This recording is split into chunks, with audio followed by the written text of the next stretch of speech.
विराट कोहली ने अपने शानदार क्रिकेटिंग करियर में एक फैसला ऐसा लिया जिस फैसले के बाद में हर कोई अब सिर्फ उस फैसले के बारे में ही बात कर रहा है।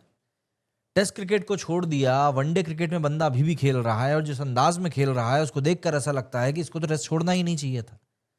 विराट कोहली विराट कोहली का वो फैसला जिसने कि पूरी दुनिया को चौंका दिया था, जो टेक्निकली उनका पर्सनल डिसीजन था लेकिन इमोशन करोड़ों भारतीयों के लिए एक जैसा ही था, एक झटके जैसा।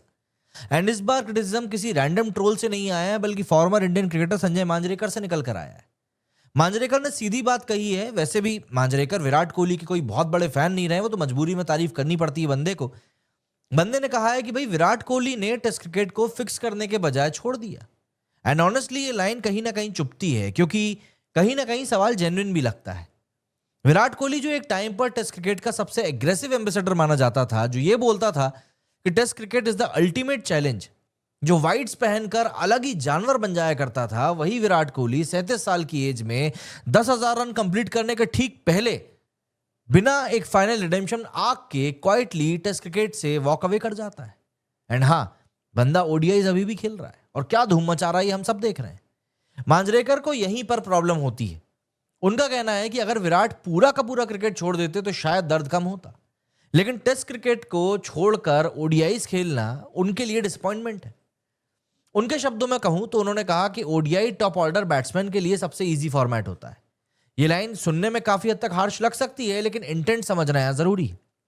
सच ये है कि 2020 से 2025 के बीच विराट कोहली का टेस्ट ग्राफ स्टीपली नीचे गया। एक ऐसा फेज जहां पर एवरेज 50 से सीधा लो 30s में आ गया, लगभग 3 साल बिना सेंचुरी के निकले, और एक recurring problem outside the off stump वाली बॉल को छेड़ना ये बनी रही। ऑस्ट्रेलिया की लास्ट टेस्ट सीरीज में उनकी 9 डिसमिसल्स लगभग सेम पैटर्न में आई थी। ये कोई मिस्ट्री नहीं थी कि अपोजिशन जानती थी, फैंस जानते थे, एक्सपर्ट्स जानते थे कि विराट को आउट करना है तो बस आउटसाइड द ऑफ स्टंप को ड्राइव करवाओ। लेकिन सवाल अब यहां पर यह है कि क्या विराट ने इस प्रॉब्लम से लड़ने की पूरी कोशिश करी? और यहीं पर कंपैरिजन नेचुरली आ भी जाता है। जब जो रूट 41 टेस्ट सेंचुरीज के करीब पहुंच चुका है, जब स्टीव स्मिथ एशेज में एक बार फिर से ग्राइंड कर रहा है और केन विलियमसन इंजरीज के बाद भी टेस्ट क्रिकेट को छोड़ नहीं रहा है, तब हर बार दिमाग में ऑटोमेटिकली विराट कोहली पर ही बात क्यों आ जाती है? ये प्लेयर्स भी तो स्लंप में गए।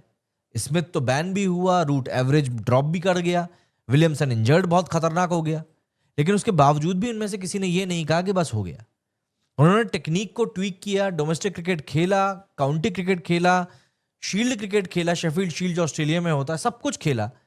लेकिन विराट के केस में ये जंग पूरी तरीके से अजीब सी ही दिखाई पड़ती है। और ये बात इसीलिए और ज्यादा चुभती है क्योंकि विराट फिजिकली उन सबसे ज्यादा बेहतर है, फिट है। बंदे के पास स्टैमिना है, बंदे के पास हंगर है, मतलब कह सकते हैं कि लगता तो एटलीस्ट देखकर यही है। और मांजरेकर का पॉइंट भी यहां पर यही था।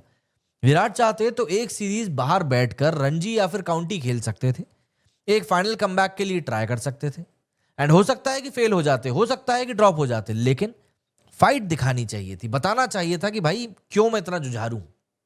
अब आप ये भी सच बोल सकते हैं कि भाई विराट ओडीआईज में भी अभी रन बना रहे हैं। साउथ अफ्रीका के खिलाफ 300 से ज्यादा रन ठोक दिए, ऑस्ट्रेलिया में भी अनबीटन इनिंग्स थी।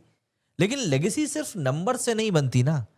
विराट कोहली की लेगेसी वाइट्स में ही लिखी गई थी, और शायद इसीलिए जब लोग रूट वर्सेस स्मिथ की बात करते हैं या फिर विराट के लिए एक व्हाट इफ वाली बात कर देते हैं, तो कहीं ना कहीं चुभती है बात।